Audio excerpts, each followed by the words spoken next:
അസാധാരണമാണ്, അപൂർവമാണ്. അത് വാസ്തവത്തിൽ ഈ മൂവാറ്റുപുഴയുടെ ഒരു സമീപനത്തിൽ വന്ന മൂവാറ്റുപുഴ വാസികളുടെ ഒരു സമീപനത്തിൽ വന്ന വ്യതിയാനത്തിൻ്റെ ഒരു സൂചകമായി ഞാൻ കണക്കാക്കുകയാണ്. ഈ ജോയ് പോലും ചെറുതായി അത്ഭുതപ്പെട്ടു. പുസ്തക പ്രകാശനത്തിൽ 15-നും 20-നും ഇടയിലുള്ള ആളുകളാണ് ഒരു ഓപ്റ്റിമം നമ്പർ. അതുകൊണ്ട് അതിനെ നിങ്ങൾ എല്ലാവരെയും ഞാൻ വണങ്ങുന്നു, വളരെ വിനയപൂർവ്വം സന്തോഷപൂർവ്വം വണങ്ങുന്നു. അതാണ് ആദ്യം. ഈ പുസ്തകത്തിൻ്റെ ഗ്രന്ഥകർത്താവ് ലത്തീഫ വളരെ വൈവിധ്യങ്ങളുള്ള കർമ്മ രംഗങ്ങളിൽ വിരാജിക്കുകയും വിജയിക്കുകയും ചെയ്തിട്ടുള്ള ഒരാളാണ്. അദ്ദേഹം പ്രാഥമികമായി ഒരുപക്ഷെ നമുക്കൊരു സർക്കാർ ഉദ്യോഗസ്ഥനായിരുന്നു എന്ന് പറയാം. പക്ഷേ വെറും ഒരു ശരാശരി സർക്കാർ ഉദ്യോഗസ്ഥനായിരുന്നില്ല എന്ന് നമുക്കറിയാം. അദ്ദേഹം ട്രേഡ് യൂണിയൻ രംഗത്ത് പ്രവർത്തിച്ചു എന്നുള്ളതല്ല അദ്ദേഹത്തെ വ്യതിരിക്തനാക്കുന്നത്. അത് അങ്ങനെ പ്രവർത്തിക്കാത്ത ആളുകളെ കണ്ടെത്തുക എന്നുള്ളതാണ് പ്രയാസം. എല്ലാവരും ട്രേഡ് യൂണിയൻ രംഗത്ത് പ്രവർത്തിക്കുന്നവരാണ്. പക്ഷേ ലത്തീഫ് ഒരു പുതിയ പ്രസ്ഥാനം ഉണ്ടാക്കി എന്നുള്ളത് ഒരു സവിശേഷതയുള്ള കാര്യമാണെങ്കിൽ പോലും പ്രവർത്തിക്കുന്ന മണ്ഡലങ്ങളിൽ ചില അടിസ്ഥാനപരമായ മൂല്യങ്ങളുടെ ഒരു മുദ്ര പതിപ്പിക്കാൻ സാധിക്കുക എന്ന് പറയുന്നതാണ് ഒരു വ്യക്തിയെ വ്യത്യസ്തനാക്കുന്നതും അതുപോലെ ശ്രദ്ധേയനാക്കുന്നതും. അതുകൊണ്ടാണ് ലത്തീഫ് നമുക്ക് എല്ലാവർക്കും പ്രിയങ്കരനായിരുന്നു. അദ്ദേഹം ഉദ്യോഗസ്ഥനായിരുന്നു എന്നുള്ളതോ ഭൂമ്യതയുള്ളവർ ഭാഗ്യവാന്മാർ. അവർ ഭൂമിയെ അവകാശമാക്കും. സൗമ്യതയുള്ളവർക്ക് എങ്ങനെയാണ് ഭൂമിയെ അവകാശമാക്കാൻ സാധിക്കുക? ഞാൻ ഈയിടെ ഒരു സംഭാഷണത്തിൽ ചർച്ചയിൽ നിന്ന് ഉന്നയിച്ചതാണ്. നമ്മൾ ഈ ഭൂമിയെ അവകാശമാക്കിയിട്ടുള്ളവരുണ്ട്. അവകാശമാക്കുക എന്ന് പറയുമ്പോൾ അത് കീഴ്പ്പെടുത്തുക എന്നുള്ള ഒരർത്ഥത്തിലാണ് നമ്മൾ സാധാരണ വ്യവഹാരത്തിൽ മനസ്സിലാക്കുന്നത്. അങ്ങനെയുള്ളവർ ഒരിക്കലും പ്രദർശിപ്പിക്കാത്ത ഒരു സവിശേഷതയാണ് സൗമ്യത എന്നുള്ളത്. അവർക്ക് അതിൻ്റെ നേരെ എതിർ ഭാവം, മൗലിക ഭാവമായിട്ടുള്ള ആളുകളാണ് അതെനിക്കറിയാം. പക്ഷെ അവിടെ അദ്ദേഹത്തിൻ്റെ സുഹൃത്തുക്കളുടെ ഒക്കെ ഒരുപാട് സഹകരണം ലഭിച്ചു എന്നുള്ളതാണ് അതിനൊരു അനായാസമാക്കി. അങ്ങനെയാണ് ജോയി തന്നെ ഇതിനൊരു പഠനമുണ്ട്. ജോയി മൂവാറ്റുപുഴക്കാരൻ മാറാടിക്കാരനാണ്. ദീർഘകാലമായി ഈ ഭാഷാ രംഗത്ത് പ്രവർത്തിക്കുന്നത് നമുക്ക് ആർക്കും തന്നെ പരിചയമുള്ള അങ്ങനെ സുപരിചിതനായ ഒരാളല്ല. ജോയിയാണ് അതിനൊരു പഠനം എഴുതിയിരിക്കുന്നത്. ഞാനത് വായിച്ചു. അതിൻ്റെ പുസ്തകരൂപത്തിലല്ല, അതിന് മുമ്പ് തന്നെ ഞാനത് വായിച്ചു. ജോയിയോട് പറയാറുള്ളൊരു ശാസ്ത്രം പഠിച്ച ആളുകൾ എഴുതിയതാണ്, ശാസ്ത്രം പഠിച്ചയാൾ എഴുതിയതാണ് ഈ ഭാഷാശാസ്ത്രമാണ്. അതിൻ്റെ ഒരു കൃത്യത എന്ന് പറയുന്നത് ഒരുപടിയായിട്ട് ജോയി എഴുതുന്നതിനും അത് വരും. പിന്നെ ജോയിയുടെ ബേസിക് സബ്ജക്റ്റ് സയൻസ് ആണ്. സൂചിപ്പിച്ചതുപോലെ ഒരു പുസ്തകത്തിന് ലഭിക്കാവുന്ന ഏറ്റവും വലിയ ബഹുമതിയാണ് ഇന്നിവിടെ ഈ സദസ്സിൽ എനിക്ക് കാണുവാനായിട്ട് സാധിക്കുന്നത്. അപ്പോൾ ഈ മൂവാറ്റുപുഴക്കാരെ ഈ പുസ്തകത്തിനെ വളരെയധികം അനുഗ്രഹിച്ചിരിക്കുന്നു എന്നാണ് എനിക്ക് വന്നപ്പോൾ തോന്നിയത്. അപ്പം മത്തായി സാർ പറഞ്ഞു അത് സൗമ്യതയുള്ളവർ ഭൂമിയെ അവകാശമാണ്. ഭൂമി എന്താണ്? സൗഹൃദമാണ് എന്നും പറഞ്ഞു. ഭൂമി എന്ന് പറഞ്ഞാൽ നമുക്ക് പലരും പറയാം മനോലോകം, മനസ്സുകളുടെ ലോകം. അങ്ങനെയുള്ള ഭൂമിയെ അദ്ദേഹം സ്വീകരിച്ചിരിക്കുന്നു എല്ലാവരിൽ നിന്നും. അതുകൂടാതെ സാഹിത്യത്തിൻ്റെ ഭൂമിയെ കൂടി അവകാശമാക്കിയിരിക്കുന്നു സൗമ്യത കൊണ്ട്. അങ്ങനെ കവിതയുടെ ഭൂമിക അദ്ദേഹം ഈ പുസ്തകത്തിലൂടെ സ്വന്തമാക്കിയിരിക്കുന്നു. അങ്ങനെ കവിതയുടെ മാത്രമല്ല, 34ാമത്തെ പുസ്തകമാണ്. അദ്ദേഹം എഴുത്തിൻ്റെ ലോകത്ത് ഇപ്പോൾ വളരെ ഊർജ്ജസ്വലനായി വ്യാപരിക്കുന്നു എന്നത് അഭിമാനകരമാണ്. അദ്ദേഹത്തെ ഞാൻ പ്രത്യേകം അഭിനന്ദിക്കുകയാണ്. കാരണം പല മണ്ഡലങ്ങളിലും അദ്ദേഹം വ്യാപരിച്ചിട്ടുണ്ട് എന്നിവിടെ സൂചിപ്പിക്കുകയുണ്ടായി. അപ്പോൾ അതിൽ എഴുത്തിൻ്റെ മണ്ഡലം വളരെ പ്രധാനപ്പെട്ട ഈ മേഖല, അതിൽ അദ്ദേഹത്തിൻ്റെ കഴിവുകൾ പലപ്പോഴും കവിതകളൊക്കെ എഴുതുക, അത് നഷ്ടപ്പെടുക, ഇത് എല്ലാ കവികളുടെയും ഒരു ദുര്യോഗമാണ്. അത് സംഭവിക്കാതെ എഴുതിയ അക്ഷരങ്ങളെ, കവിതകളെ സൂക്ഷിച്ചു വെച്ചതുപോലെ മനോഹരമായ പുസ്തകമാക്കി മാറ്റാൻ സാധിച്ചതിൽ അത് ഒരു ചാരിതാർത്ഥ്യത്തിന് വകയുള്ള ഒരു കാര്യമാണ്. അതിന് അദ്ദേഹം തീർച്ചയായിട്ടും അഭിനന്ദനം അർഹിക്കുന്നു എന്നുള്ളതാണ്. നമ്മൾ കവിതയെക്കുറിച്ച് പറഞ്ഞാൽ, കവിത എന്ന് പറഞ്ഞാൽ ഇത് കാണുമ്പോൾ നമുക്ക് ആദ്യം തോന്നുന്നത് കവിതയിൽ ഒരു വിതയുണ്ട് എന്ന് കുഞ്ഞുണ്ണി മാഷ് പറഞ്ഞ വാചകമാണ്. കവിതയിൽ വിതയുണ്ട്, വിതയുള്ളതാണ് കവിത. വിത വിതച്ചു കഴിഞ്ഞാൽ എന്തെങ്കിലും കൊയ്യാനുണ്ടാവണം. അപ്പോൾ അങ്ങനെ കൊയ്യാനുള്ള വിതയ്ക്കുന്നത് കവിത എന്ന് വേണമെങ്കിൽ നമുക്ക് പറയാം. ഇദ്ദേഹത്തിൻ്റെ കവിതയിൽ തീർച്ചയായിട്ടും ഇതിലൂടെ പോകുന്ന ഒരാൾ അദ്ദേഹത്തിൻ്റെ ദീർഘമായ ജീവിതാനുഭവങ്ങൾ, മനുഷ്യനുമായിട്ട് ബന്ധപ്പെട്ടുള്ള അനുഭവങ്ങൾ, ഇതിൽ നിന്നെല്ലാം അദ്ദേഹം ജീവിതത്തിൽ നേടിയെടുത്ത കാര്യങ്ങൾ, അങ്ങനെയുള്ള കാര്യങ്ങളെല്ലാം അദ്ദേഹത്തിൻ്റെ കവിതയിൽ തീർച്ചയായിട്ടും അത് കടന്നു വരും. അത്തരം അനുഭവങ്ങൾ, വൈകാരികമായ ഭാവങ്ങൾ, വിചാരങ്ങൾ എല്ലാം അദ്ദേഹത്തിൻ്റെ കവിതയിൽ ഉണ്ട്. വേർഡ്സ്വർത്ത് പണ്ട് പറഞ്ഞു, poetry is when an emotion has found its thought and thought has found words.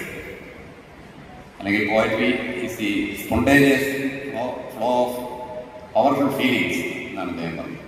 Feelings. മറ്റത് എനിക്ക് തോന്നുന്നത് മറ്റേ വാചകം പറഞ്ഞത് റോബർട്ട് ഫ്രോസ്റ്റാണ്. Poetry is when an emotion has found its thought and thought has found words. അപ്പോൾ ഇതിലെല്ലാം ഇമോഷനുണ്ട്, വികാരമുണ്ട്. വികാരം ചിന്തകളെ കണ്ടെത്തുന്നു, ചിന്തകൾ വാക്കുകളെ കണ്ടെത്തുന്നു. അപ്പോൾ കവിത ഉണ്ടാകുന്നു എന്നാണ് പറയുന്നത്. വൈകാരികതയിൽ നിന്നാണ് തുടങ്ങുന്നത് എന്ന് പറയുന്നത്. പക്ഷെ അത് പിന്നെ poetries emotions recollected in tranquillity. പിന്നെ അത് ശാന്തമായിരിക്കുന്ന സമയത്ത് അത്തരം വികാരങ്ങൾ വേറെ ഒരു രൂപം കൈക്കൊള്ളുമ്പോൾ അത് കവിതയാകുന്നു. വരുന്ന വികാരങ്ങൾ അതുപോലെ വെറുതെ പ്രകടിപ്പിക്കാനാണെങ്കിൽ നമ്മൾ ഫോട്ടോ എടുത്താൽ മതിയല്ലോ. അതല്ല അത് കവിതയാവുന്നില്ല. പക്ഷെ അത് മനുഷ്യൻ്റെ മനസ്സിൻ്റെ മൂശയിലൂടെ കടന്നുപോയിട്ട് അത് ശാന്തമായിരിക്കുമ്പോൾ അത് റിഫ്ലക്ഷൻ, അതിൻ്റെ വിചാരധാരകളിലൂടെ കടന്നു പോകുമ്പോൾ അത് വേറെ ഒരു രൂപം, ഒരു രാസമാറ്റം സംഭവിക്കുന്നു. അപ്പോൾ അങ്ങനെ പറഞ്ഞു കഴിഞ്ഞാൽ നമുക്ക് വേണ്ടി കവിത ഒരു രാസവിദ്യയാണ് എന്ന് വേണ്ടി പറയാം. ഒരു കെമിക്കൽ പ്രോസസ് പോലെ അതിൽ മാറ്റങ്ങളുണ്ടാകും. നമുക്കറിയാം, ഈ കെമിക്കൽ എന്ന് പറയുന്ന വാക്കെടുത്ത് കഴിഞ്ഞാൽ അതിപ്പോൾ ഹൈഡ്രജൻ ഒരു വാതകം, ഓക്സിജൻ മറ്റൊരു വാതകം. ഹൈഡ്രജൻ കത്തും, ഓക്സിജൻ കത്താൻ സഹായിക്കും. ഇത് രണ്ടും കൂടി ചേർന്ന് കഴിയുമ്പോൾ ഉണ്ടാകുന്നത് വെള്ളമാണ്, വെള്ളത്തിൻ്റെ കണിയിൽ. വെള്ളം കത്തുകയുമില്ല, കത്താൻ സഹായിക്കുകയുമില്ല, അത് വാതകമല്ല, അത് വേറെ ഒരു ഈ ഹൈഡ്രജനും ഓക്സിജനുമായിട്ട് യാതൊരു ബന്ധമില്ലാത്ത, കാണുമ്പോൾ ഒരു ബന്ധമില്ലാത്തൊരു സംഗതിയാണ് ഈ വെള്ളം. അപ്പോൾ ഹൈഡ്രജനും ഓക്സിജനും ചേർന്നിട്ടാണ് ഈ വെള്ളം ഉണ്ടായത് എന്ന് പറഞ്ഞാൽ ആളുകൾക്ക് വിശ്വസിക്കാനേ സാധിക്കില്ല. ഈ രണ്ട് വാതകങ്ങൾ കാണിച്ചിട്ട് ഇത് രണ്ട് ചേർത്താൽ വെള്ളം ഉണ്ടാകും എന്ന് ഈ പിന്നെ ഇത് പഠിച്ച രസതന്ത്രം പഠിച്ചവർക്ക് അറിയാം. അല്ലാതെ മനുഷ്യർക്കത് പറഞ്ഞാൽ പെട്ടെന്ന് മനസ്സിലാക്കാൻ പറ്റില്ല. അതുപോലെ ഒരു രാസവിദ്യ കവിതയിൽ ഉണ്ട് എന്നുള്ളത് ആണ് സത്യം. കാരണം അക്ഷരം, ഒരക്ഷരത്തിന് അതിനൊരു അർത്ഥമോ ഒരു വികാരമോ ഒന്നുമില്ല. അർത്ഥവും വികാരങ്ങളും വിചാരങ്ങളും ഇല്ലാത്തൊരു സംഗതിയാണ് അക്ഷരം. പക്ഷെ അക്ഷരം അതിന് ക്ഷരമില്ലാത്തത്, അതിന് നാശമില്ലാത്തതെന്ന് നമ്മൾ പറയും. അപ്പോൾ ഇപ്പോൾ ക അല്ലെങ്കിൽ എ ബി ഒരക്ഷരം എടുത്തു കഴിഞ്ഞാൽ അതിനൊന്നുമില്ല. പക്ഷേ രണ്ടക്ഷരം ചേർത്ത് കഴിയുമ്പോൾ ഉടനെ നമ്മുടെ ഈ ഹൈഡ്രജനും ഓക്സിജനും ചേരുന്ന മാതിരി എന്തോ ഒരു മാറ്റം ഉടനെ സംഭവിച്ചിരിക്കുന്നു. ഒരു വാക്ക് എന്ന് പറയുന്നത് നമ്മളൊരു കൺസെപ്റ്റായിട്ട് മാറുന്നു. അപ്പോൾ അതുകൊണ്ടാണ് കവി മധുസൂദനൻ നായർ എഴുതിയിട്ടുണ്ട്, അക്ഷരം രണ്ട് ചേരുമ്പോഴേ താളം, സ്വരക്ഷയം വന്നാൽ ദുരർത്ഥ വേതാളം എന്ന് അത് എഴുതിയിട്ടുണ്ട്. അക്ഷരം രണ്ട് ചേരുമ്പോൾ ഒരു താളം വരുന്നു. അപ്പോൾ ആ താളം പിന്നെ അർത്ഥങ്ങളും ഭാവങ്ങളുമായിട്ട് മാറും. അക്കിത്തം ഒരു ശ്ലോകത്തിൽ എഴുതി, എല്ലാ വാക്കിനും അർത്ഥമുണ്ടവ ചിതം പോൽ ചേർത്ത് സാഗൂതമാം ഉല്ലേഖങ്ങൾ രചിക്കുവാൻ ഒരു മനുഷ്യായി സ്വീകരിക്കില്ല എന്ന്. എല്ലാ വാക്കിനും അർത്ഥമുണ്ട്. ആ അർത്ഥം ഈ അക്ഷരങ്ങൾ ചേരുമ്പോൾ ഈ അർത്ഥം വന്ന് ചേരുന്നത് വലിയൊരു അത്ഭുതമാണ്. അതൊരു ആ രാസമാറ്റത്തിൻ്റെ ഒരു അത്ഭുതമാണത്. അപ്പോൾ അങ്ങനെ കവിത വാക്കുകൾ ചേരുമ്പോൾ ആശയങ്ങളും വികാരങ്ങളും വിചാരങ്ങളുമാവുന്നത് അതുപോലെ തന്നെ മറ്റൊരു വലിയ അത്ഭുതമാണ്. അപ്പോൾ അങ്ങനെ മനുഷ്യൻ്റെ മനസ്സിൻ്റെ ചിത്രീകരണം വാക്കുകളിലൂടെ സംഭവിക്കുന്നു. മനസ്സിനെ സൂക്ഷിച്ചു വയ്ക്കുവാനായിട്ട് ഒരു മനുഷ്യൻ കണ്ടുപിടിച്ച ആ രാസവിദ്യയാണ് അക്ഷരവിദ്യ. അപ്പോൾ അക്ഷരവിദ്യ കൊണ്ട് മനസ്സിനെ സൂക്ഷിച്ചു വയ്ക്കാൻ കഴിയുന്നു എന്നുള്ളതാണ് കവിതയുടെ അല്ലെങ്കിൽ ഏത് സാഹിത്യ സൃഷ്ടിയുടെയും പരമമായ അതിൻ്റെ ഒരു ധർമ്മം. അത് നല്ല രീതിയിൽ നേടിയ ഒരു അതിനുള്ള ശേഷി ശ്രീമാൻ ലത്തീഫിനുണ്ട് എന്ന് അദ്ദേഹത്തിൻ്റെ പുസ്തകം വായിക്കുമ്പോൾ നമുക്ക് മനസ്സിലാവുന്നു. പലപ്പോഴും ഈ കവിത അല്ലെങ്കിൽ എഴുതുന്നതിന് എളുപ്പമുള്ള ഒരു വിദ്യയല്ല എന്നാണ് പണ്ടത്തെ കവികളൊക്കെ വിചാരിച്ചത്. ഇപ്പോൾ പക്ഷേ അതല്ല, കുറച്ചുകൂടി എളുപ്പമാണെന്ന് എല്ലാവർക്കും മനസ്സിലായിട്ടുണ്ട് എന്ന് അതിൻ്റെ ബാഹുല്യം കൊണ്ട് നമുക്ക് അറിയാം. വള്ളത്തോള് ഒരിക്കൽ എഴുതിയുണ്ടായി, ഒരു കാര്യത്തിൽ എഴുതിയിട്ടുണ്ട്, രാവിൽ സ്വൈരം അനിദ്രയായി ത്വയിലയിച്ച് ആ നീലപത്രാഭമാം ദ്യോവിൽ പൊന്മഷി കൊണ്ട് തന്നെ പലതും കുത്തിക്കുറിക്കുന്നു താൻ. ആരാണ്? വിശ്വപ്രകൃതി കവിത എഴുതാൻ തുടങ്ങുന്നു. അതാണ് വള്ളത്തോളിന്റെ ഭാവന. വിശ്വപ്രകൃതി കവിത എഴുതാൻ പോകുന്നു. അപ്പൊ അതിനെന്താ ചെയ്യാന്ന് വെച്ചാൽ, രാത്രി സ്വൈരം അനിദ്രയായി ഉറങ്ങാതെ ത്വയി ലയിച്ച്, ഇങ്ങനെ കവിതയിൽ ലയിച്ചിട്ട് ആ നീലപത്രാഭമാം ദ്യോവിൽ, ഒരു നീല നിറത്തിലുള്ള ഈ കടലാസ് പോലെയുള്ള ആകാശത്ത് പൊന്മഷി കൊണ്ട് തന്നെ പലതും കുത്തിക്കുറിക്കുന്നതായി. പൊന്മഷി കൊണ്ട് പലതും കുത്തിക്കുറിക്കുന്നു. അതാണ് ഈ നക്ഷത്രങ്ങൾ. ആവില്ലെന്നത മാറ്റിയിടുന്നു. എന്നിട്ട് പിറ്റേ ദിവസം രാവിലെ എഴുന്നേറ്റ് നോക്കുമ്പോൾ അത് ശരിയായിട്ടില്ല. അപ്പൊ അത് മുഴുവൻ മാറ്റിയിടും. ആവില്ലെന്നത മാറ്റിയിടുന്നു, പുതുകാൽ വീണ്ടും തുടങ്ങുന്നു. പേർ തീ വിശ്വപ്രകൃതിക്കും അത്ര വശയായിട്ടില്ല ദുഷ്പ്രാപനീ എന്നാണ് കവി എഴുതിയിരിക്കുന്നത്. രാവിലെ എഴുന്നേൽക്കുമ്പോൾ എഴുതിയത് ശരിയായിട്ടില്ല, അതെല്ലാം മാറ്റിയിടും. പിന്നെയും വൈകുന്നേരമാകുമ്പോൾ വീണ്ടും തുടങ്ങും എഴുത്ത്. വീണ്ടും നക്ഷത്രങ്ങൾ ഉപയോഗിച്ച് എഴുതാം. അപ്പൊ അങ്ങനെ ഈ പ്രകൃതി, വിശ്വപ്രകൃതി ഇങ്ങനെ പല പ്രാവശ്യം എഴുതുകയും മാറ്റുകയും ചെയ്യുന്നതുകൊണ്ട് ഇത് ഈ വിശ്വപ്രകൃതിക്കും അത്ര വശയായിട്ടില്ല ദുഷ്പ്രാപനീ എന്നാണ് കവി കണ്ടെത്തുന്നത്. അതുകൊണ്ട് ഈ അക്ഷരങ്ങളെ ഇങ്ങനെ, അല്ലെങ്കിൽ വാക്കുകളെ, ആശയങ്ങളെ, വികാരങ്ങളെ ഒക്കെ സൂക്ഷ്മമായിട്ട് വിന്യസിക്കുക എന്ന് പറയുന്നത് അത്ര എളുപ്പമുള്ള ഒരു പ്രക്രിയയല്ല എന്ന് പണ്ട് എല്ലാത്തരം സാഹിത്യ, കാവ്യ, ഭാഷാ വിശാരദന്മാരും കണ്ടെത്തിയിട്ടുണ്ട്. അത് എല്ലാ ഭാഷകളിലും കണ്ടെത്തിയിട്ടുണ്ട്. സംസ്കൃതം പോലുള്ള ഇതിൽ എത്രയോ വലിയ വലിയ സാഹിത്യ ഗ്രന്ഥങ്ങളാണ് സംസ്കൃതത്തിലുണ്ടായിട്ടുള്ളത്. ഗദ്യം കവീനാം നികഷം വഹന്തി എന്നാണ് പറയുന്നത്. കവികളുടെ ഉരകല്ല്, കവിത്വത്തിന്റെ ഉരകല്ലാണ് ഗദ്യം. അപ്പൊ ഗദ്യം ശരിക്കും എഴുതാൻ പറ്റുക എന്ന് പറയുന്നത് വലിയ, ഗദ്യത്തിനെ കവിതയാക്കുക എന്ന് പറയുന്നത് വലിയൊരു പ്രതിഭാസമാണ്. അതും അത്ര എളുപ്പമുള്ള ഏർപ്പാടല്ല. ഗദ്യം കവീനം നികഷം വദന്തി. വാക്യം രസാത്മകം കാവ്യം എന്ന് പറയുന്നു. വാക്യത്തിനെ രസാത്മകമാക്കുന്നത് വലിയ പ്രയാസമുള്ള കാര്യമാണ്. വാക്യമേ വളരെ എളുപ്പമാണ്. വാക്കുകൾ ചേർത്ത് കഴിഞ്ഞാൽ ChatGPT കൊടുത്താലും നമുക്ക് വാക്യങ്ങൾ കിട്ടും. പക്ഷെ അതിൽ രസാത്മകമാക്കുക എന്ന് പറയുന്നത് വലിയ ബുദ്ധിമുട്ടുള്ള ഏർപ്പാടാണ്. കാവ്യസ്യ എന്ന് പറയും. രീതിയാണ് കാവ്യത്തിന്റെ ആത്മാവ് എന്ന് വാമനൻ, ഒരു ചിന്തകൻ, അദ്ദേഹം പറഞ്ഞിട്ടുണ്ട്. അപ്പൊ അതുപോലെ ഈ കവിതയുടെ സംബന്ധിച്ച് അതിൻ്റെ ഈ രാസവിദ്യയുടെ അർത്ഥതലങ്ങൾ കണ്ടുപിടിക്കാൻ പല മഹാമനീഷികളും പരിശ്രമിച്ചിട്ടുണ്ട് നമ്മുടെ കാവ്യ അലങ്കാര ശാസ്ത്രങ്ങളിൽ. പക്ഷേ അതിലെല്ലാം അടിസ്ഥാനമായിട്ട് ഇപ്പോൾ രസം അല്ലെങ്കിൽ ഭാവം അല്ലെങ്കിൽ അതെല്ലാം കവി ഒരു ജീവനായിട്ട് പ്രത്യക്ഷപ്പെടുന്നു. അത് പ്രത്യക്ഷപ്പെടണമെങ്കിൽ മനുഷ്യനെ അത് എഴുതുന്ന ആൾക്ക് അടിസ്ഥാനപരമായിട്ട് സഹൃദയത്വവും ഭാവവും മനസ്സിൽ ഉണ്ടാവണം. മനസ്സിലില്ലാത്ത ഒരു ഭാവവും വാക്കുകളിലേക്ക് സന്നിവേശിപ്പിക്കാൻ സാധിക്കില്ല. അപ്പൊ അത്തരം ഭാവം മനസ്സിൽ ഉണ്ടായതിന്റെ ഭാഗമായിട്ടാണ് അദ്ദേഹം ഈ പ്രായത്തിൽ അത് എഴുതാനായിട്ട് പരിശ്രമിച്ചത്. ഒരുപക്ഷെ വളരെ എഴുതാനുള്ള ആ ഒരു ത്വര മനസ്സിലുണ്ടായിട്ടും അത് വേണ്ടത്ര രീതിയിൽ മറ്റു പല തിരക്കിനിടയിലേക്ക് പുറത്തു വരാതിരുന്നത്. എന്തെങ്കിലും സമയത്ത് ഇത് ഈ വിത്ത് ഇട്ടുകഴിഞ്ഞാൽ, നല്ല നിലയിൽ ഇട്ടുകഴിഞ്ഞാൽ ഏതെങ്കിലും സമയത്ത് അത് മുളപൊട്ടിയേ തീരും, അതുണ്ടായേ തീരും. അത് പലവർഷമായ മതിയാവും. അതുപോലെ മനസ്സിലുള്ള ഈ സർഗാത്മകമായ, ഇന്നിപ്പം നമ്മുടെ ഈ മൂവാറ്റുപുഴ ഇത്രയും ആസ്വാദകരുണ്ട് എന്ന് അദ്ദേഹത്തിന് അറിഞ്ഞിരുന്നെങ്കിൽ ഒരുപക്ഷെ പേര് മാറ്റിയിട്ടത്. രാപ്പാടി എന്ന പേര് അദ്ദേഹം ഇടാൻ കാരണം നമ്മുടെ രാപ്പാടി ജന്മങ്ങളാണ്. അപ്പോൾ ഈ ജന്മങ്ങൾ രാപ്പാടിയെ പോലെ സമൂഹത്തിന് നല്ല കാര്യങ്ങളൊക്കെ ചെയ്യുന്ന വ്യക്തികൾ, അത് സർഗാത്മകമായിട്ടോ അല്ലാതെയോ ഉള്ള പ്രവർത്തനങ്ങൾ ചെയ്യുന്ന വ്യക്തികൾ, അത് സമൂഹം അത് ശ്രദ്ധിക്കാതെ, അത് കേൾക്കാൻ ആളില്ലാതെ ആവുന്ന ഒരു വിഷാദം, അതൊരു പക്ഷേ ഈ കവിതയിൽ, അദ്ദേഹത്തിന്റെ കവിതകളിലുണ്ട്. അതാണ് ഈ ടൈറ്റിലിൽ ഈ രാപ്പാടി എന്ന തലക്കെട്ട് തന്നെ അദ്ദേഹം തിരഞ്ഞെടുക്കാൻ കാരണം. പിന്നെ ഇതിൽ പറയുകയുണ്ടായി പലതരത്തിലുള്ള വിഷയങ്ങൾ ഇതിലുണ്ട്. ഈ ദാർശനികമായ ജീവിതത്തെക്കുറിച്ചുള്ള കാഴ്ചപ്പാടുകൾ, അദ്ദേഹത്തിന്റെ ചെറുപ്പകാലത്തുള്ള ഗ്രാമത്തെക്കുറിച്ച്, നമ്മുടെ നാടിനെക്കുറിച്ചുള്ള വളരെ മനോഹരങ്ങളായ വാങ്മയ ചിത്രങ്ങൾ എന്ന് വേണ്ട പ്രണയം വരെ അദ്ദേഹത്തിന്റെ ജീവിത കവിതയിൽ വലിയ ഒരു വിഷയമാണ് എന്ന് എനിക്ക് മനസ്സിലായിട്ടുണ്ട്. അപ്പൊ ഇതിന്റെ ഏറ്റവും അവസാനത്തെ കവിത ഒരു നല്ല പ്രണയ കവിതയായിട്ട് എനിക്ക് തോന്നി. തുടർ നാടകങ്ങൾ എന്നാണ് കവിതയുടെ പേര്. വളരെ മനോഹരമായ പ്രണയ കവിതയാണ് തുടർ നാടകങ്ങൾ. ഇതിൽ അദ്ദേഹം എഴുതിയിരിക്കുകയാണ് ആകാശം വിട്ട് താഴ്ന്നിറങ്ങി സൂര്യൻ ഭൂമിയെ തഴുകി നിന്നു. പ്രണയം സൂര്യനും ഭൂമിയും തമ്മിലാണ്. ആവേശമെല്ലാം അണഞ്ഞ് ആശയറ്റപ്പോൾ ചോദിച്ചു, സ്നേഹിച്ച് നിന്നെ ഞാൻ നാളത്രയും നീളെ പിന്തുടർന്ന് എത്രയും മോഹത്തിൽ നീ അറിഞ്ഞില്ലയോ സഖി എന്നകതാരിൽ തിരതല്ലിയ പ്രണയമധുരവും ചിത്തം നിറഞ്ഞു തുളുമ്പിയ സ്നേഹം നൊമ്പരവും.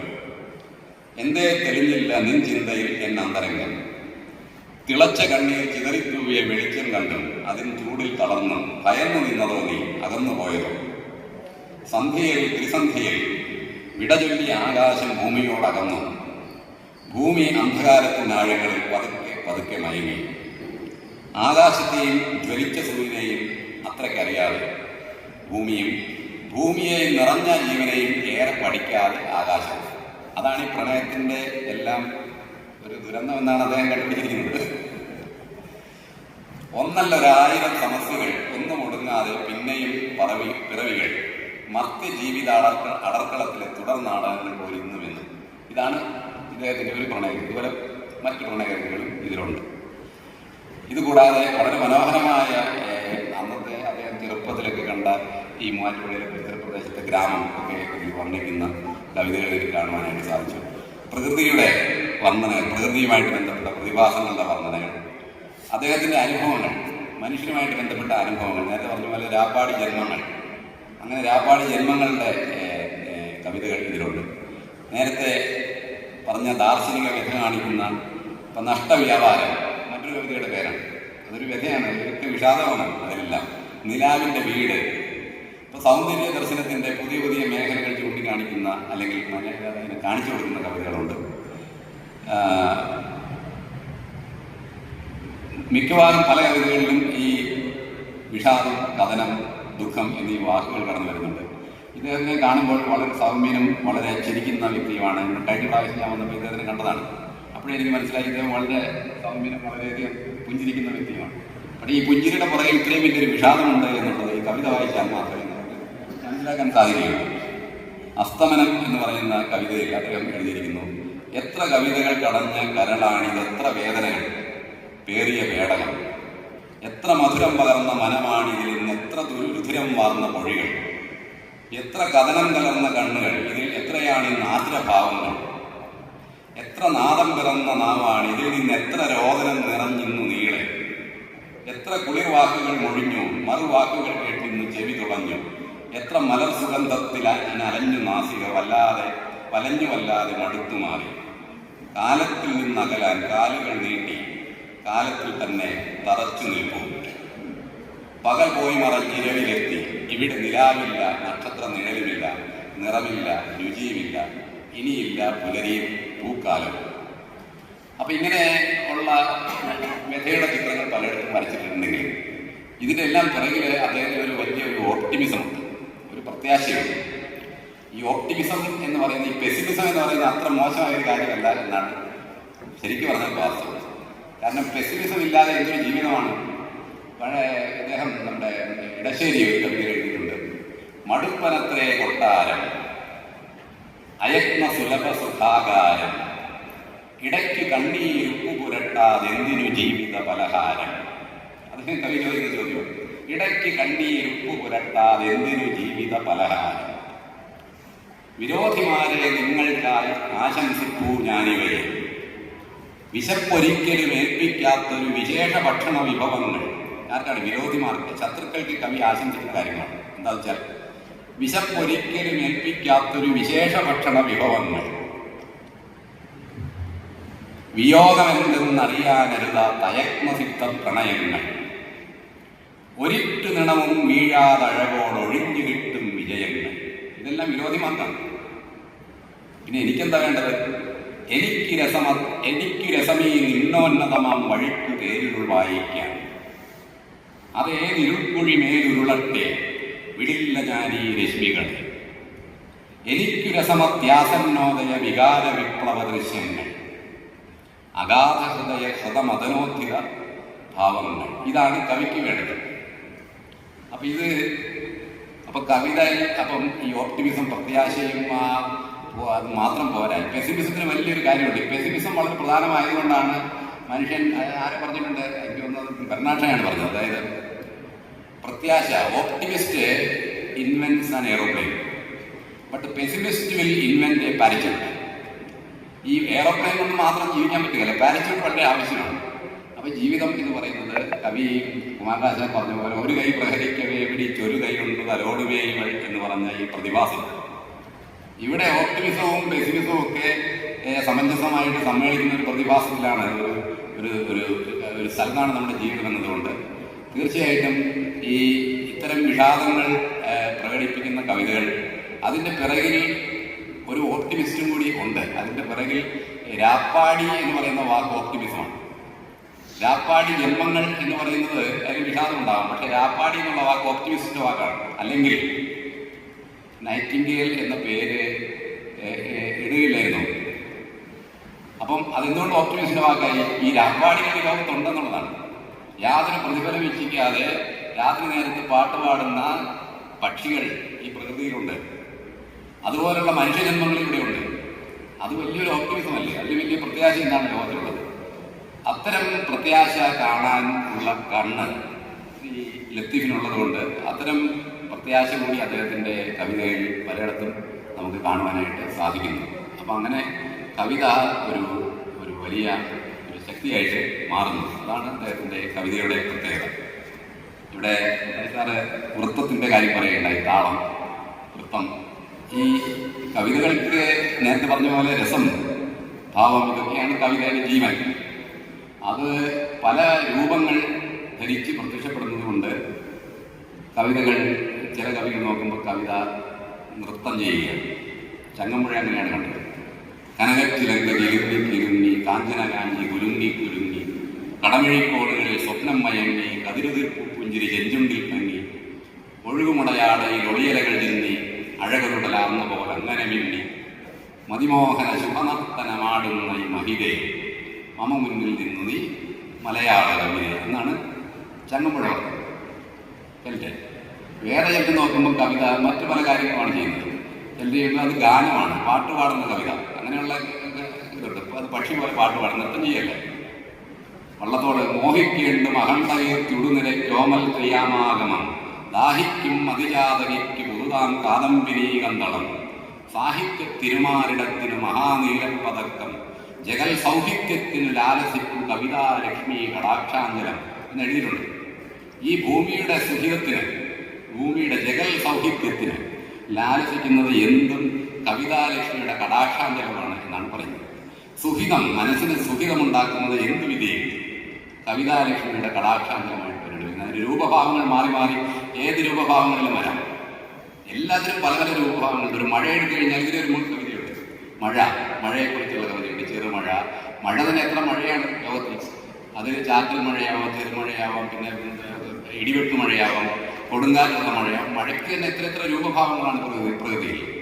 അപ്പോൾ കവിതയ്ക്ക് ധാരാളം പല പല രൂപഭാവങ്ങൾ ഉണ്ടാകുന്നതിൽ അത്ഭുതമില്ല എന്നുള്ളതാണ് വാസ്തവം. അപ്പം ഗാനമായിട്ടുള്ള കവിത, വയലാറിനെ സംബന്ധിച്ചിടത്തോളം കവിത വീണ്ടും വ്യത്യാസമാണ്. അത് എഴുതിയിട്ടുണ്ട്. ഉടവാൾ ഒരുക്കി ഞാൻ വീണ തീർത്തത് നാട്ടിൽ ഉറക്കുപാട്ടും പാടി സഞ്ചരിക്കുവാനല്ല, കാറ്റടിച്ചിളക്കുന്ന കാലത്തിൻ ധീരസ്വരം മാറ്റത്തിൻ രാഗം ദാനം പല്ലവിയാക്കാനത്രേ, മനുഷ്യ മസ്തിഷ്കത്തോടല്ല മാംസത്തോടല്ല മനസ്സിനോടെ കാവ്യഹൃദയം സംസാരിക്കൂ എന്നാണ് അത് എഴുതിയത്. അപ്പം അദ്ദേഹത്തിന്റെ കവിത വേറെയാണ് ഉദ്ദേശം. ഉടവാളുവിക്ക് വീണ തീർത്തത് മനുഷ്യന്റെ മനസ്സിനോട് സംസാരിക്കാനാണ്. വെറുതെ സംസാരിക്കാൻ മാത്രമല്ല, മാറ്റത്തിൻ ധീരസ്വരം, മാറ്റത്തിൻ രാഗം ദാനം പല്ലവിയാക്കാനാണ് അദ്ദേഹം ശ്രമിക്കുന്നത് കവിതയിൽ. അപ്പം കവിക്ക് പല ലക്ഷ്യങ്ങളുണ്ടാവാം, പല രൂപഭാവങ്ങളുണ്ടാവാം. പക്ഷേ കവിതയുടെ ജീവൻ അതിലുണ്ടെങ്കിൽ, അതിൽ ആത്മാർത്ഥതയുണ്ടെങ്കിൽ, അതിൽ രസവും ഭാവവും ഉണ്ടെങ്കിൽ തീർച്ചയായിട്ടും അത് കവിതയായിട്ട് മാറും. അത് മറ്റുള്ള വ്യക്തികളുടെ മനസ്സുകളുമായിട്ട് സംവദിക്കും. അപ്പം അങ്ങനെ മറ്റുള്ള മനസ്സുകളുമായിട്ട് സംവദിക്കുന്ന വലിയ കഴിവ് നേടുന്ന ഇതാണ് കവിതയുടെ ധർമ്മം. അത്തരത്തിലുള്ള ധർമ്മം പുലർത്തുന്ന ശ്രീ ലത്തീഫിൻ്റെ ഈ കവിതകൾ തീർച്ചയായിട്ടും നിങ്ങൾക്ക് എല്ലാവർക്കും ആസ്വദിക്കാനായിട്ട് എളുപ്പമാണ്. വലിയ സങ്കീർണമായ കാര്യങ്ങളൊന്നും അദ്ദേഹം പറയുന്നില്ല. അദ്ദേഹത്തിൻ്റെ അനുഭവങ്ങൾ, ചെറിയ ചെറിയ അനുഭവങ്ങൾ, പക്ഷേ ഇദ്ദേഹം അതിൽ വിപ്ലവാത്മകമായിട്ടാണ് കാണാനായിട്ട് സാധിക്കുക. ഒരു പക്ഷേ ഇനി അത്തരം കവിതകൾ വീണ്ടും വരുമായിരിക്കും. അപ്പോൾ ഇദ്ദേഹത്തിൽ നിന്ന് കൂടുതൽ രചനകൾ നമുക്ക് പ്രതീക്ഷിക്കാം. അങ്ങനെ മലയാള ഭാഷയെ കൂടുതൽ സമ്പന്നമാക്കാൻ തൻ്റെ രചനകൾ കൊണ്ട്, വൈവിധ്യമാർന്ന രചനകൾ കൊണ്ട് നമ്മുടെ ആ ആസ്വാദന തലത്തെ സ്പർശിക്കുവാൻ, മനുഷ്യ മനസ്സിലേക്ക് കൂടുതൽ ഒരു ഒക്ടേവിയോ പാസ് അദ്ദേഹം പറഞ്ഞിട്ടുണ്ട്, പണ്ട് കവിത poetry was in the centre of the society. ഇപ്പോൾ കവിതയെ കാണാനില്ല. അദ്ദേഹത്തിൻ്റെ വലിയൊരു പ്രശ്നമാണ്. ഒക്ടേവിയോ പാസ് എന്ന് പറയുന്ന ചിന്തകനാണ്. അദ്ദേഹം once poetry was in the center of the society. Now it has been thrown to the outskirts.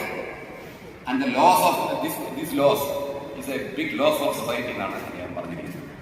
അപ്പോൾ ഈ കവിത ഈ സമൂഹത്തിൻ്റെ ഈ സെൻറ്ററിൽ നിന്ന് പുറത്തേക്ക് പോയി ഇപ്പോൾ അവസാനം ഇല്ലാതെയാകുന്ന പരിതസ്ഥിതിയിൽ തീർച്ചയായിട്ടും കൂടുതൽ കവിതകൾ ഉണ്ടാകുന്നതും അതിന് ആസ്വാദകർ ഉണ്ടാകുന്നതും ഇങ്ങനെയൊരു പ്രതിഭാസം ലോകത്തിലുണ്ട് എന്ന് മനസ്സിലാക്കുന്നതും ഒക്കെ സമൂഹത്തിൻ്റെ മുന്നോട്ടുള്ള പോക്കിന് വളരെ പ്രയോജനം ചെയ്യും.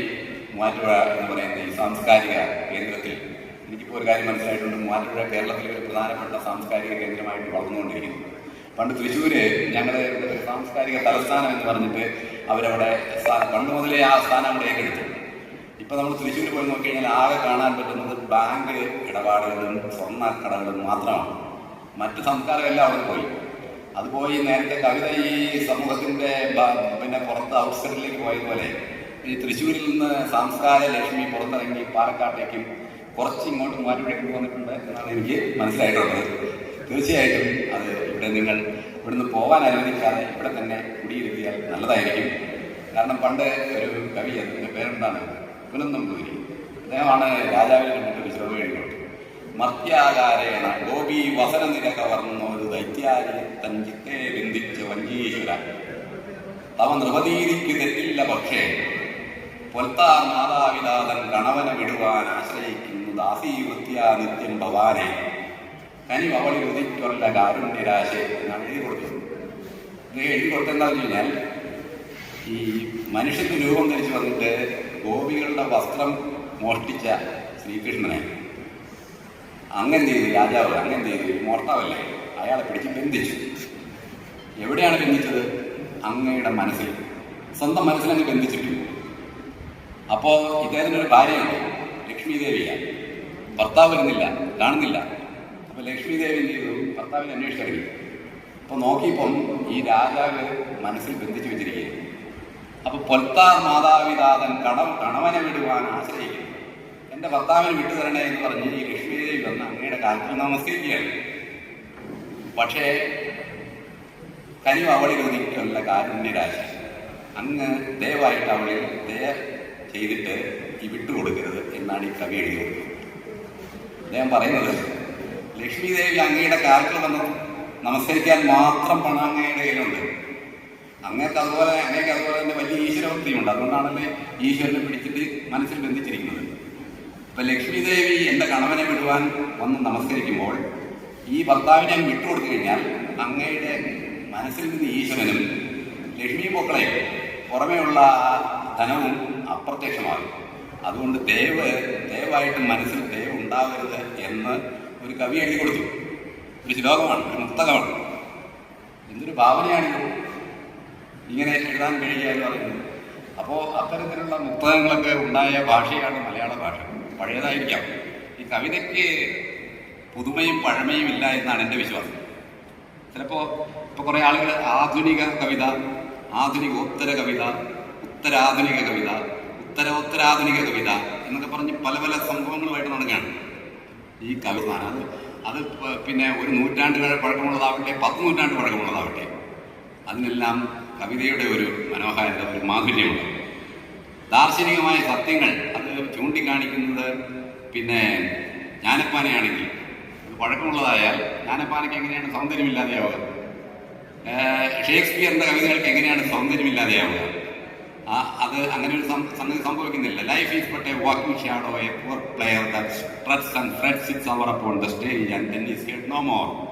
It's a tale told by an idiot full of sound and fury, signifying nothing എന്ന് ഉള്ള ദാർശനിക സത്യം ഒരു കവി എഴുതി വെച്ച് കഴിഞ്ഞാൽ അത്തരം സത്യങ്ങൾ കാലാധിപത്യമായിട്ട് നിലനിൽക്കുന്നു എന്നുള്ളതാണ് സാഹിത്യത്തിൻ്റെ ഏറ്റവും വലിയ ചിന്ത.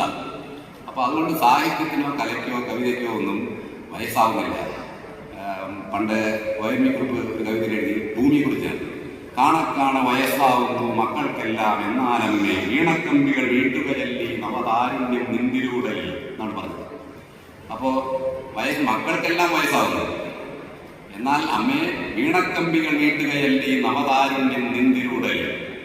ഇന്നലെ ഇവിടെ കുഞ്ഞിക്കാലടി അടയാളത്താൽ പൂക്കളം എഴുതി, ഇന്നവർ വാഴ്വിൻ മഞ്ചുമടേറ്റി നടന്നിടുന്നു പാഴ്ചുപടൂന്നി. ഓരോ വട്ടവും ഓണക്കളിയുടെ താളമയങ്ങിയിടുന്നു ഞങ്ങളിൽ, ഓണനിലാവിൻ പുടവയൊടുത്താൽ അമ്മയ്ക്കിന്നും പുതുലാവണ്യം എന്നാണ് പറഞ്ഞത്. അതുപോലെ കവിതയ്ക്ക് വയസ്സാവുന്നില്ല, നമുക്ക് വയസ്സാവുന്നു, നമ്മൾ വയസ്സാവുന്നു, കാണക്കാണ വയസ്സാവുന്നു മക്കൾക്കെല്ലാം. എന്നാൽ അമ്മേ വീണക്കമ്പികൾ വീട്ടുകയല്ലി നവതാരുണ്യം നിന്തിരൂടൽ. അതുകൊണ്ട് കവിത എന്ന് പറയുന്ന ഇതുപോലുള്ള സർഗാത്മകമായ പ്രതിഭാസങ്ങൾ വയസ്സാവുന്നില്ല. അതിന് ആധുനികവും ഉത്തരാധുനികവും ഒന്നും വരുന്നില്ല. അത് വയസ്സാവാതെ ഒരു നിത്യവിസ്മയമായിട്ട് നിത്യവസന്തത്തിൽ അങ്ങനെ വിരാജിക്കുന്ന ഒരു പ്രക്രിയയാണ്. അപ്പോൾ ആ പ്രക്രിയയ്ക്ക് രൂപഭാവങ്ങൾ അത് എന്ത് രൂപമാവാം, എന്ത് ഭാവമാവാം, പക്ഷേ അതിൽ കവിതയും ആത്മാർത്ഥതയും ജീവനും സഹൃദയത്വം ഒക്കെ ഉണ്ടാവണം. അത്തരം കവിതകളാണ് ഇതിലുള്ളത്. ഇതിലെ ഉദ്ധരിക്കാൻ ധാരാളം കവിതകളുണ്ട്, എല്ലാം ഞാൻ ഉദ്ധരിക്കുന്നില്ല, ഇവിടെ തന്നെ ഇത് ആലപിക്കുന്നുണ്ട്. തീർച്ചയായിട്ടും ശ്രീ ലത്തീഫിന് പുതിയ സൃഷ്ടികളിൽ ഏർപ്പെടാനും അതോടൊപ്പം തന്നെ വലിയ സംഭാവനകൾ നൽകുവാനും കഴിയട്ടെ എന്ന് ആശംസിച്ചുകൊണ്ട് ഈ പുസ്തകം ഞാൻ പ്രകാശനം ചെയ്യുന്നു. നമസ്കാരം. ഒരു ഉത്തരവാദിത്വം ഏൽപ്പിച്ചുകൊണ്ടാണ് ശ്രീ ജോയി അദ്ദേഹത്തിന്റെ പ്രസംഗം അവസാനിപ്പിച്ചത്. അതായത് ഈ സാംസ്കാരിക തലസ്ഥാനം എന്നുള്ള പദവി അവകാശപ്പെടണം മൂവാറ്റുപുഴക്കാർക്ക്. അത് അവരുടെ പ്രവർത്തനങ്ങൾ കൊണ്ടാവണം, അവരുടെ സാന്നിധ്യം കൊണ്ടാകണം, അവരുടെ സൃഷ്ടികൾ കൊണ്ടാകണം. അതുകൊണ്ട് നമ്മുടെ അതിനുള്ള പരിശ്രമത്തിൽ തുടരും എന്ന് ഈ ആഹ്വാനം ചെയ്ത ആളെ ബോധ്യപ്പെടുത്തേണ്ട ഒരു ചുമതല നമുക്കുണ്ട്. അതുകൊണ്ട് തുടർന്നും ഇത്തരത്തിലുള്ള പരിപാടികൾ നമുക്ക് സംഘടിപ്പിക്കാൻ സാധിക്കണം എന്നുള്ള കാര്യം നമ്മൾ മറന്നു പോകരുത് എന്ന് ഓർമ്മിപ്പിച്ചുകൊണ്ട് ഈ പുസ്തകം സ്വീകരിച്ച ഡോക്ടർ സെബാസ്റ്റ്യൻ ഇപ്പോൾ നമ്മളോട് സംസാരിക്കും. വേദിയിലും സദസ്സിലും ഇരിക്കുന്ന വിശിഷ്ട വ്യക്തിത്വങ്ങളെ, പൊതുപ്രവർത്തകരും പ്രഭാഷകനും ഗ്രന്ഥകാരനുമായ PSA ലത്തീഫിൻ്റെ മനോഹരമായ കവിതാ സമാഹാരം രാപ്പാട് ജന്മങ്ങൾ പ്രകാശനം ചെയ്തിരിക്കുകയാണ്. സമ്പന്നമായിട്ടുള്ള ജീവിതാനുഭവങ്ങളിൽ നിന്നും കൂടി വന്ന ജീവിത ദർശനം ഉൾക്കൊള്ളുന്ന ഇതിലെ കവിതകൾ ആപാദമതരമായിരിക്കുന്നത് തന്നെ ആലോചനാമൃതങ്ങളുമാണ്. ലത്തീഫ് സാറിന്റെ വിതച്ചതിന്റെ ചുറ്റുവട്ടത്തുള്ള മുഴുവൻ കാര്യങ്ങളും പുനനമ്പൂതിരി തൊട്ട് ഇങ്ങോട്ട് ജോയി സാർ വളരെ വിശദമായിട്ടും ഭംഗിയായിട്ടും പറഞ്ഞു കഴിഞ്ഞിരിക്കുന്നു. ഈ കവിതാ സമാഹാരത്തിന്റെ ഒരു സൗന്ദര്യമായിട്ട് എനിക്ക് തോന്നിയത് നാദിദീർഘങ്ങളായിട്ടുള്ള ഭാവഗീതങ്ങളാണ് ഇതിനകത്തുള്ളത് എന്നുള്ളതാണ്. ഇതിനകത്ത് കവിത വായിച്ചിട്ട് ആരും അടുത്തു പോകുന്നില്ല. കാരണം അത്രയും ചെറിയ ചെറിയ ഭാവഗീതങ്ങൾ, സൗന്ദര്യമുള്ള, ഭംഗിയുള്ള, ആസ്വാദനക്ഷമമായിട്ടുള്ള ഭാവഗീതങ്ങളാണ് ഇതിനകത്ത് ഉള്ളത് എന്നുള്ളത്. നീണ്ട കാലത്തെ മൗനം വളരെ വൈകിയാണ് ലത്തീഫ് സാറ് കവിത എഴുതി തുടങ്ങിയത്. അല്ലെങ്കിൽ എഴുതുമായിരുന്നു. തൈസാറിൻ്റെയൊക്കെ സ്നേഹപൂർവമായ നിർബന്ധമായിരിക്കും അത് സമാഹരിച്ച്, അനന്ത സാർ സൂചിപ്പിച്ച് എഴുതി സമാഹരിച്ച് ഈ രൂപത്തിലേക്ക് വരാനിടയായത്. അപ്പോൾ നീണ്ട ആ മൗനം ആവാഹിച്ച ആ ഗാംഭീര്യവും ഉൾക്കലവും ഒക്കെ ഇതിലെ വരികൾക്ക് എല്ലാം തന്നെ ഉണ്ട്. അതുപോലെ ഭാഷയുടെ സൗന്ദര്യവും ഒക്കെ. ഈ പുസ്തകം മുഴുവനായിട്ട് ഞാൻ വായിച്ചപ്പോൾ എനിക്കിതിനകത്ത് ഏറ്റവും ഇഷ്ടപ്പെട്ടത് മനോഹരമായ ഈ കവിതാ സമാഹാരത്തിൻ്റെ സമർപ്പണമാണ്. വിവാഹത്തിൻ്റെ സുവർണ ജൂബിലി ആഘോഷിച്ച ലത്തീഫ് സാറിനും 50 ആണ്ടിലേറെ നീണ്ട സ്നേഹസൗഹൃദങ്ങളെ താലോലിച്ച് കാലമത്രയും കൂടെ നിന്ന ലൈല എന്ന പൊന്നമ്മച്ചേച്ചിക്കും സ്നേഹാദരവുകൾ. ഞാൻ വന്നപ്പോഴേ സാറിനോട് ചോദിച്ചു, പൊന്നമ്മച്ചേച്ചി എത്തുമോ ചോദിച്ചപ്പം സുഖമില്ലാതിരിക്കുകയാണ്, അതുകൊണ്ട് ഇന്ന് എത്തിയല്ല, ഇതുവരെയുള്ള സാധാരണ പരിപാടികൾക്കൊക്കെ വരാറുണ്ടായിരുന്നു എന്ന് സാറ് പറഞ്ഞു. അത് കേട്ടപ്പോൾ എനിക്ക് ചെറിയൊരു വിഷമം തോന്നി. കാരണം ആ പ്രിയപ്പെട്ടവൾക്കാണ് ഈ പുസ്തകം സമർപ്പിച്ചിരിക്കുന്നത്. നിങ്ങൾ പലരും കണ്ടിട്ടുണ്ടാവില്ല. സമർപ്പണം പ്രിയപ്പെട്ട ഭാര്യയ്ക്കാണ്. സഫലമായ പ്രണയം. പ്രണയിനിയെ സംബന്ധിച്ചിടത്തോളം ഇത് അഭിമാന നിമിഷം. സാർ സൂചിപ്പിച്ചതുപോലെ സ്നേഹത്തെപ്പറ്റിയും പ്രണയത്തെപ്പറ്റിയും എല്ലാം കൃത്യമായിട്ടുള്ള കാഴ്ചപ്പാടുകളുള്ള ഈ കവി ഈ വിഷയത്തെപ്പറ്റി ഒരു കവിതയൊന്നുമല്ല, ധാരാളം കവിതകൾ ഇതിനകത്തുണ്ട് എന്നുള്ളതാണ്. അതിനകത്ത് മണൽക്കോട്ട എന്ന് പറയുന്നൊരു കവിതയുണ്ട്. നൊമ്പരം വാങ്ങുവാൻ കരക്കാമ്പെടുത്ത് പണയപ്പെടുത്തുന്ന പണിയാണ് സ്നേഹം. ഒട്ടിപ്പിടിച്ചുകൊണ്ടൊന്നായിരിക്കലും ഒരു ഞൊടിയിടയിലെ പൊടിക്കാറ്റിടപെടൽ പാടെ തകർത്തിടും മണൽക്കോട്ട സ്നേഹം. സാധാരണ പല സ്നേഹങ്ങളും ഇത്രയൊക്കെ ഉള്ളൂ. ഒരു മണൽക്കോട്ട, കവിതയുടെ പേര് തന്നെ മണൽക്കോട്ട എന്നാണ്. ഇത്രയൊക്കെ ഉള്ളൂ. അങ്ങനെ പല കാര്യങ്ങളും പറഞ്ഞിട്ട് പരക്കെ പറയാം ഇതൊക്കെയെങ്കിലും ചിലരിൽ മാത്രമായി ചിലപ്പോൾ കാണുന്ന വേറിട്ട നന്മയാണ് ആത്മാർത്ഥ സ്നേഹം. ആ ആത്മാർത്ഥ സ്നേഹത്തെ കണ്ടെത്തി കൂടെ കൂട്ടിയാൽ ഈ വലിയ വേളയിലാണെങ്കിലും പ്രസിദ്ധീകരിച്ച ഈ പുസ്തകം തന്റെ പ്രിയപ്പെട്ടവർക്ക് സമർപ്പിച്ച ലത്തീഫ് സാറിന് ഒരു നമസ്കാരം.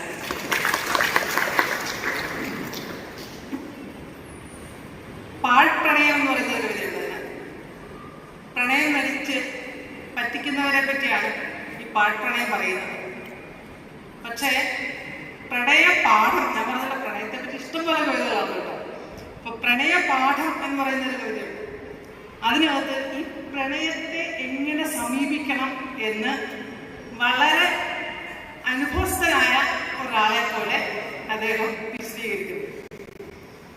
ഏതാനും കഥകൾ മാത്രമേ ഞാൻ പറയുന്നുള്ളൂ. അതിനെ മനം കൊണ്ടിഴ കീറി ഗുണം നോക്കി അത് തന്നെ എന്ന് ഉറപ്പിച്ചാൽ അപ്പോൾ പറയണം പ്രണയം, അവിടെ തുടങ്ങണം. അതാണ് ശരിക്കും പ്രണയം.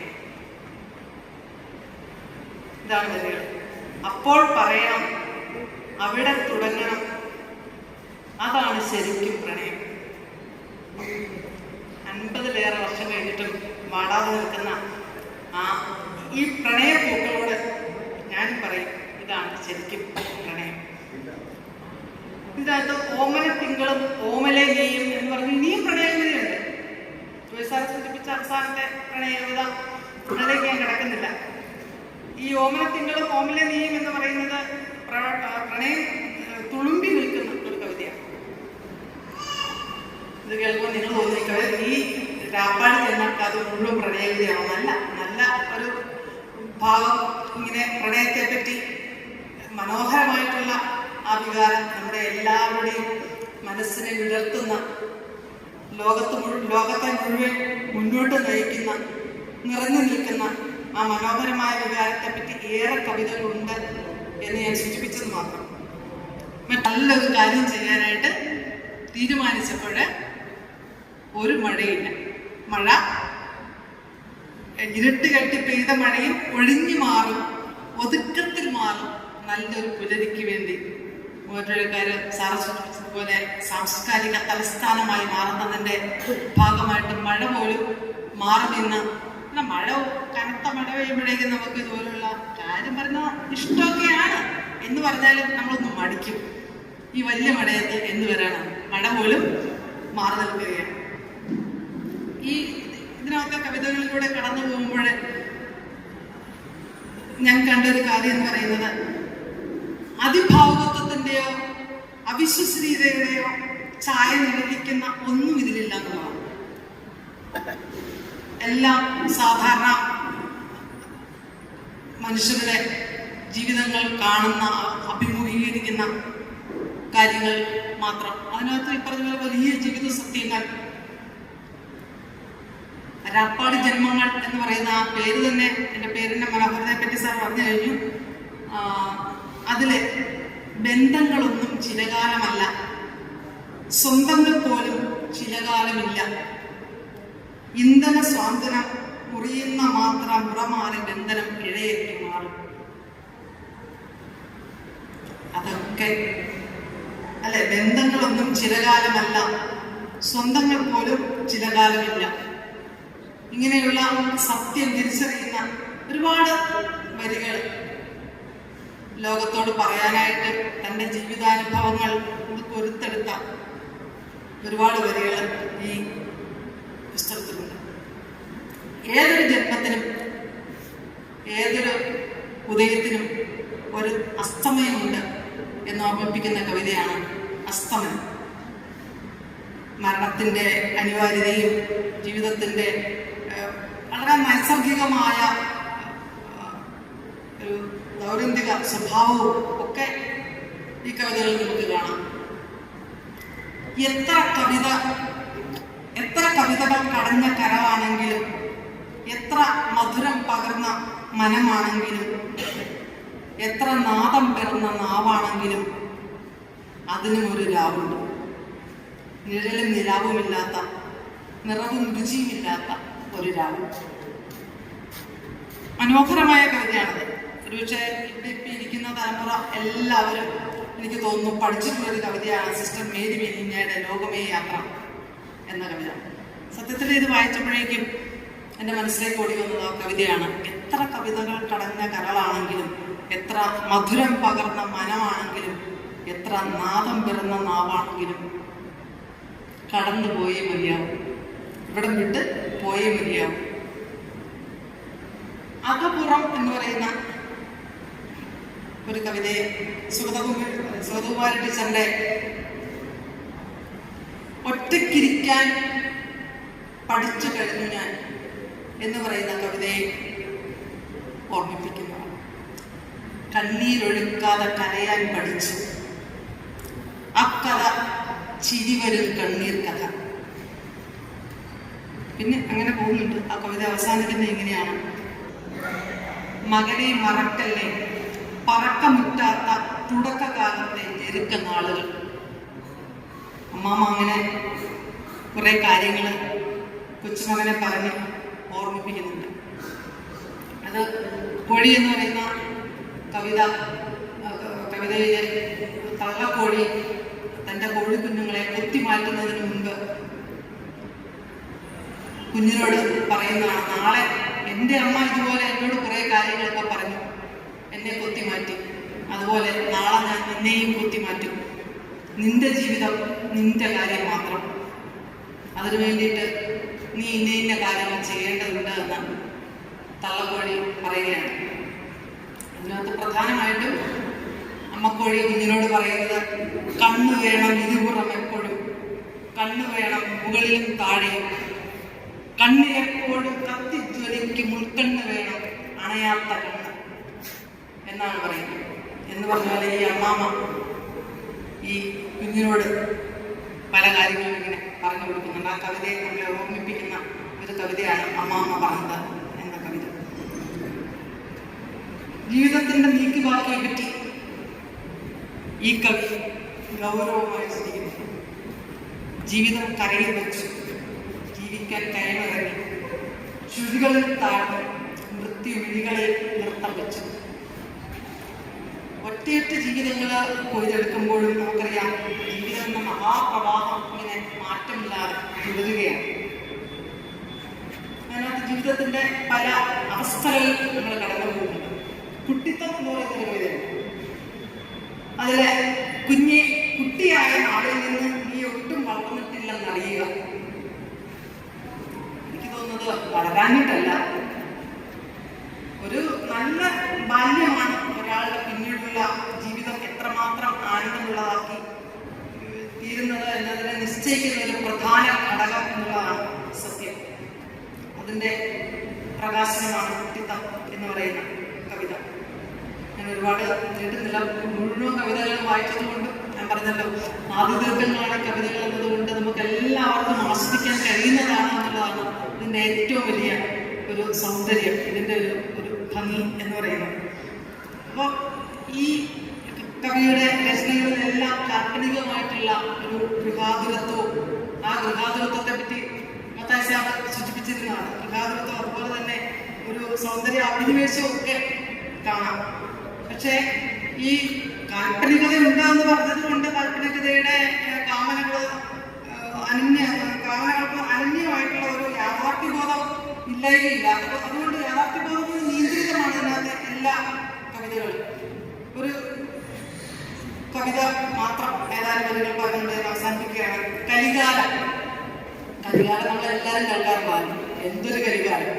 നമ്മളെല്ലാം ധാരാളമായിട്ട് കലി എന്താണെന്ന് അറിയത്തില്ലെങ്കിലും പ്രയോഗിക്കാറുള്ളതാണ് കലികാലം.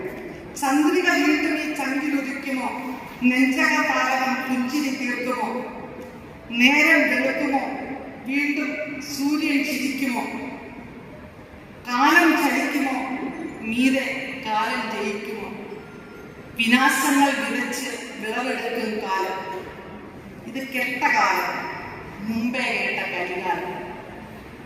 ഈ കരികാലം എന്താണെന്ന് നമുക്ക് വലിയ പിടിപാടൊന്നുമില്ലെങ്കിലും വേറെ ഇങ്ങോട്ടും നോക്കണ്ട, ഈ കാലത്തെ നോക്കിയാൽ മതി എന്നാണ് കവി പറയുന്നത്. ഇത് കെട്ട കാലം, നമ്മൾ മുമ്പേ കേട്ടിട്ടുള്ള ആ കരികാലം, ഇതിൽ നോക്കിയാൽ മതി. സാറിന്റെ തുടക്കത്തിൽ പറയുന്നുണ്ട്, നിലയ്ക്കാത്ത ആ നിമിഷങ്ങളിൽ ഹൃദയത്തിൽ നിന്നും അനർഗളം ഒഴുകി എത്തിയതാണ് ഈ കവിതകൾ. ശരിക്കും കവിത എങ്ങനെയാണ്? സ്വതമാറ്റി സൂചിപ്പിക്കാറുള്ള പോലെ ഒരു പൂ വിടരുന്നത് പോലെ, അനായാസം ഒരു പൂ വിടരുന്നത്. അത് വിടർത്തിയാൽ, നമ്മുടെ ഇടപെടൽ കൊണ്ട് അത് വിടർത്തിയാൽ എന്താ ഉണ്ടാവുക നമുക്കറിയാം. പൂ സ്വാഭാവികമായി വിടരേണ്ടതാണ്. അങ്ങനെ സ്വാഭാവികമായിട്ട് വിടർന്നിട്ടുള്ളതാണ്, അല്ലെങ്കിൽ മനസ്സിലേക്ക് ഓടി വന്നിട്ടുള്ളതാണ് ഈ വിചാരങ്ങൾ, വികാരങ്ങൾ. അതിനകത്ത് ബോധപൂർവമായിട്ടുള്ള ഒരു ഇടപെടൽ ഇല്ല എന്ന് സാറിന്റെ ആമുഖത്തിന് കുറിച്ചിട്ടുണ്ട്. പദ സമ്പത്തുകൊണ്ട് നമ്മളെ വളരെയേറെ മോഹിപ്പിക്കുകയും അതുപോലെ ചിന്തിപ്പിക്കുകയും ചെയ്യുന്ന ഈ കവിതകൾ വായിക്കുമ്പോൾ തീർച്ചയായിട്ടും ലത്തീഫ് സാറിന്റെ നെറുകയിലെ വാഗ്ദേവത അനുഗ്രഹിച്ചിട്ടുണ്ട് എന്ന് തീർച്ചയായിട്ടും നമുക്ക് അനുഭവപ്പെടും എന്ന് ഒരു സംശയമില്ല. അതുമാതിരിയുള്ള ഒരു ഭാവന സമ്പത്ത് ഈ കവിതകളിൽ, അതുപോലെ വിഷയ വൈവിധ്യം എന്ന് പറയുന്നത് ഈ കവിതകളിൽ നന്നായിട്ടുണ്ട്. നമുക്ക് വളരെ ആസ്വദിക്കാൻ പറ്റുന്ന സംഗതിയാണ്. തീർച്ചയായിട്ടും ഒരു വലിയ വേലയെന്ന് പറയാനില്ല, എന്നിരുന്നാൽ പോലും കവിത എഴുതുന്നതിന് പ്രായമില്ല എന്ന് ലത്തീഫ് സാറിന്റെ ഈ കവിതാ സമാഹാരവും കഥാസമാഹാരവും നമ്മളെ ഓർമ്മിപ്പിക്കുന്നുണ്ട് കേട്ടോ.